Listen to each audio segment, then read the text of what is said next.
दोस्तों, कर्म क्या है? क्या आप इसके बारे में जानते हो? आपने ये तो सुना ही होगा कि अच्छे कर्मों का फल अच्छा ही मिलता है। अगर अच्छे कर्म करोगे तो उसका अच्छा ही परिणाम आपको मिलेगा, और अगर बुरे कर्म करोगे तो उसका फल और परिणाम आपको बुरा ही मिलेगा।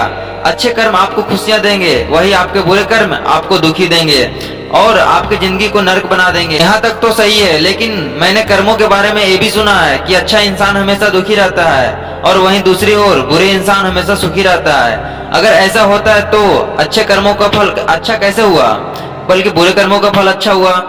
आखिर ये कर्मों का सारा खेल क्या है? यह कैसे हमारी जिंदगी को प्रभावित करते हैं? अगर हम यह समझ जाएं कि कर्मों का चक्कर आखिर चलता कैसे है, तो हमें जिंदगी में सुख मिल सकता है, क्योंकि हम वही काम करेंगे जिससे हमें अच्छा फल प्राप्त हो।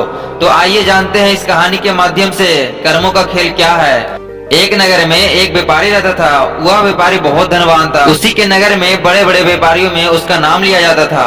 अपने खुद के नगर में भी उसका बहुत बड़ा नाम था। फिर एक दिन उसे पुत्र हुआ। उस पुत्र के जन्म पर व्यापारी बहुत खुश हुआ। उसने अपने पुत्र का नाम संजू रख दिया। व्यापारी ने सोचा कि अब उसका पुत्र बड़ा होकर उसके कारोबार को संभाल लेगा और वो अपने नगर का सबसे बड़ा व्यापारी बन जाएगा। उस व्यापारी ने अपने पुत्र का अच्छे से लालन पालन किया, उसे अच्छे से पढ़ाया लिखाया। उसका पुत्र संजू भी बड़ा होकर अपने पिता के व्यवसाय में हाथ बटाने लगा। पिता अपने पुत्र को ऐसे काम करते हाथ बटाते देख बहुत प्रसन्न हुआ। फिर व्यापारी ने अपने पुत्र संजू का विवाह एक सुंदर युवती के साथ कर दिया। शादी होने के बाद भी संजू अपने पिता के व्यवसाय में हाथ बटाते रहा, लेकिन फिर अचानक ही संजू में कुछ परिवर्तन आने लगा। वह दिन भर अपने दोस्तों के साथ घूमने लगा। धीरे धीरे संजू को एक बहुत बुरी आदत में जकड़ लिया। वो अपने दोस्तों के साथ जुआ खेलने लगा। संजू ना तो अपने घर रहता था और ना ही अपने पिता के व्यवसाय में हाथ बटाता था। धीरे धीरे समय निकलता जा रहा था। समय के साथ संजू के पिता बूढ़े हो गए। बूढ़े होने के कारण उनके पिता व्यापार की देखभाल नहीं कर पा रहे थे, और संजू तब व्यापार की देखभाल करना तो दूर की बात, वो तो उन पैसों को उड़ा रहा था जो व्यापार से प्राप्त हो रहा था। व्यापार की देखभाल न होने के कारण धीरे धीरे उस व्यापार में बहुत नुकसान होने लगा। संजू के पिता ने संजू को बहुत समझाया कि मैंने इतनी मेहनत करके इतना बड़ा व्यापार खड़ा किया है, अगर तुम इसे नहीं संभालोगे तो एक दिन यह पूरी तरह से नष्ट हो जाएगा। उसके बूढ़े पिता ने अपने बेटों को खूब समझाया, देखो मेरी बात मान लो, तुम जुए खेलना बंद कर दो बेटा, छोड़ दो, नहीं तो एक दिन ऐसा आएगा जब तुम्हारे पास कुछ भी नहीं बचेगा, कोई तुम्हारा साथ नहीं देगा, फिर तुम बहुत पछताओगे, इसलिए तुम समय रहते संभल जाओ। लेकिन संजू ने तो अपने पिता की एक भी नहीं सुनी। वो तो उनकी बातों को सुनकर अनसुना कर देता था। ऐसे ही समय धीरे धीरे गुजरता जा रहा था और समय के साथ उसके पिता और भी बूढ़े हो गए और उनको बीमारियों ने जकड़ लिया। कुछ समय के बाद ही उस व्यापारी की मृत्यु हो गई। अपने पिता की मृत्यु पर भी संजू को बिल्कुल अफसोस नहीं हुआ। उसको जरा सा भी दुख नहीं था कि ऐसा लग रहा था कि मानो उसके पिता की मृत्यु के बाद तो उसे आजादी मिल गई हो। अब उसे कहने सुनने वाला कोई रहा ही नहीं था। अब तो संजू पहले से भी ज्यादा दिन रात जुआ खेलने लगा। संजू जुआ खेलकर बहुत बड़ा आदमी बनना चाहता था। वह एक दिन में ही सब कुछ हासिल कर लेना चाहता था, जिसके कारण अब वो जुए में बड़े बड़े दांव पेच लगाने लगा था। संजू की माँ ने भी संजू को बहुत समझाया कि बेटा तुमने बहुत सारा धन लुटा दिया है, अब जो भी थोड़ा सा धन बचा है उसे भी लुटाने पर क्यों लगे हो। और वो कहते ना कि जब मनुष्य का विनाश होता है तो उसका दिमाग बुद्धि सब काम करना छोड़ देता है। संजू की अपनी माँ की बात एक कान से सुनता था और दूसरे कान से निकाल देता था। उसे कोई भी बात का फर्क नहीं पड़ता था। संजू अब दिन रात जुआ खेलने में व्यस्त रहता था। उसे किसी भी बात का होश नहीं था। संजू के पास कोई कुबेर का खजाना तो था नहीं जो कभी खत्म ही ना होता। धीरे धीरे संजू का सारा खजाना खत्म होने लगा। फिर एक दिन ऐसा हो गया कि संजू के पास कुछ भी पैसा नहीं बचा। जुआ खेलने में उसका सारा धन समाप्त हो चुका था। वो अपना सब कुछ गवा चुका था। जब संजू की माँ ने ये सब सुना कि उसका बेटा जुए में सब कुछ हार चुका है, तो उसकी माँ की मृत्यु हो गई। उसकी माँ को बहुत बड़ा सदमा लगा था, लेकिन संजू को तो अपनी माँ की मृत्यु पर भी कोई अफसोस नहीं हुआ। उसे किसी बात से भी कोई फर्क नहीं पड़ता था। उसके लिए कोई जिए या मरे, वो तो दिन भर जुआ ही खेलते रहता था। संजू का सारा धन खत्म हो गया था। फिर उसने दूसरे व्यापारियों से कर्जा ले लिया। संजू तो व्यापारी का बेटा था, तो उसे किसी ने भी दान देने से मना नहीं किया, लेकिन संजू ने तो वह धन भी जुए खेलने में नष्ट कर दिया। अब संजू के ऊपर बहुत सारा कर्ज हो चुका था। अब उसके घर में 2 वक्त का खाना खाने जितना धन भी नहीं बचा था। संजू की हालत ऐसी हो गई थी अब उसके पास ना तो खाना खाने को पैसा था और ना ही पहनने के लिए कपड़े बचे थे। वह बिल्कुल कंगाल हो चुका था। अब पूरे नगर में सबको यह बात पता चल चुका था कि संजू अब कंगाल हो चुका है, उसके पास कुछ भी नहीं है। जब संजू किसी से मदद मांगने जाता तो सब उसे मना कर देते थे। एक समय वह भी था जब उसके परिवार का नाम नगर के बड़े बड़े व्यापारियों में आता था, लेकिन संजू की इस गंदी आदत के कारण उसने अपना सब कुछ गंवा दिया था। अब कोई भी उसकी मदद नहीं करता था। संजू के पास जब सब कुछ समाप्त हो गया तब उसे इस बात का एहसास हुआ कि समाज के लोग इज्जत तभी करते हैं जब उसके पास पैसा होता है। जैसे ही संजू के पास पैसा खत्म हो जाता है तो उसके साथ साथ इज्जत भी खत्म हो जाती है। लोग उसी मनुष्य की इज्जत करते हैं जो मेहनत से कमाता है, अपने जीवन में कामयाब इंसान बनता है। जब संजू के ससुर को यह बात पता चली कि उसका दामाद कंगाल हो चुका है तो वह अपनी पुत्री की चिंता करते हुए तुरंत अपनी पुत्री से मिलने चला गया। उसने वहां जाकर देखा कि उसकी पुत्री तो बहुत दुखी है। उसकी पुत्री ने फटे पुराने कपड़े पहने थे। भूख के कारण उसका गुलाब सा चेहरा मुरझा चुका था। अपनी बेटी के ऐसे हालात देखकर उनको संजू पर बहुत गुस्सा आया। उसने अपनी बेटी को अपने साथ घर ले जाने का निश्चय कर लिया। उसने ना ही संजू को कुछ कहा और ना ही कुछ सुना। अपनी पुत्री को लेकर वो अपने घर चले गए। जब संजू घर पहुंचता है तब उसे पता चलता है कि उसकी पत्नी तो उसके ससुर जी अपने साथ घर ले गए। यह बात सुनकर संजू बहुत दुखी होता है। अब वह बिल्कुल अकेला पड़ चुका था। अब ना तो उसके पास पैसा था और ना ही बीवी थी और ना ही उसके माता पिता थे। सब लोग उसे अकेला छोड़कर चले गए थे। संजू अपनी ऐसी हालात देखकर फूट फूट कर रोने लगा। संजू को अपने पिता की हर वो बात याद आने लगी जो उसके पिता ने उसे समझाई थी। उसकी ऐसी हालात का जिम्मेदार वह स्वयं ही था। वो अपने ही आप से कहने लगा कि एक दिन ऐसा था जब मेरी गिनती नगर के बड़े बड़े व्यापारियों में होती थी और आज मेरे पास खाने के लिए खाना तक नहीं है। मैंने अपने पिता की सारी जमा पूंजी जुए में हरा दी। अब आज के बाद मैं कभी जुआ नहीं खेलूंगा और अब मैं मेहनत करूंगा, अपना खुद का व्यापार फिर से खड़ा करूंगा। यह सोचकर संजू अपने ससुर से मिलने के लिए चला जाता है ताकि वह उनसे कुछ धन उधार ले सके और अपना व्यापार शुरू कर सके। सुबह होते ही वो अपने ससुर से मिलने के लिए निकल पड़ता है। शाम होते होते अपने ससुर तक पहुंच जाता है। ससुराल पहुंचकर वो अपनी हालात को देखकर रोने लगता है। अपने फटे पुराने कपड़े को देखकर वह सोचता है कि वो अपने ससुराल ऐसे फटे पुराने कपड़े में तो नहीं जा सकता है। मेरी थोड़ी बहुत इज्जत, जो इज्जत है वो भी चली जाएगी। मैं इज्जत को नहीं गवा सकता हूँ। मैं साफ सुथरे कपड़े पहनकर भी अपने ससुर से मिलने जाऊंगा। फिर उसे ध्यान आया कि उसके पास पैसे तो है ही नहीं, तो नए कपड़े कहाँ से खरीदेगा। पर अगर वह फटे पुराने कपड़े में ससुराल जाएगा तो उसकी बची खुची इज्जत भी ऐसे ही खत्म हो जाएगा। यह सोचकर वह इधर उधर देखने लगा। उसकी नजर एक कपड़े की दुकान पर जाती है, लेकिन शाम हो जाने के कारण वह दुकान बंद हो चुकी थी। मन में निश्चय किया कि वह सुबह तक इंतजार करेगा। जैसे ही दुकान खुलेगी तो मैं अपने ससुर का नाम लेकर कपड़े खरीद लूंगा और जब मुझे ससुर जी से पैसे मिल जाएंगे तब मैं इस दुकानदार को उधार चुका दूंगा। अपने फटे पुराने कपड़े में ससुराल वालों के घर जाने से अच्छा है कि मैं एक रात इस दुकान के बाहर गुजार लूं। यह सोचकर संजू उस कपड़े के दुकान के बाहर सो जाता है। रात्रि हो चुकी थी। चारों तरफ सन्नाटा छाया हुआ था। सभी लोग गहरी नींद में सो चुके थे, पर संजू को नींद नहीं आ रही थी। भूखे पेट भला कोई कैसे सो सकता था। संजू भूख के मारे इधर उधर करवट ले रहा था। तभी संजू ने देखा कि एक युवक चुपचाप एक दुकान के भीतर जा रहा था। उस युवक के भीतर जाने के कुछ देर बाद ही एक स्त्री भी दबे पांव उस तरफ आई और दुकान के अंदर चली गई। संजू को स्त्री अंधेरे में भी जानी पहचानी लग रही थी।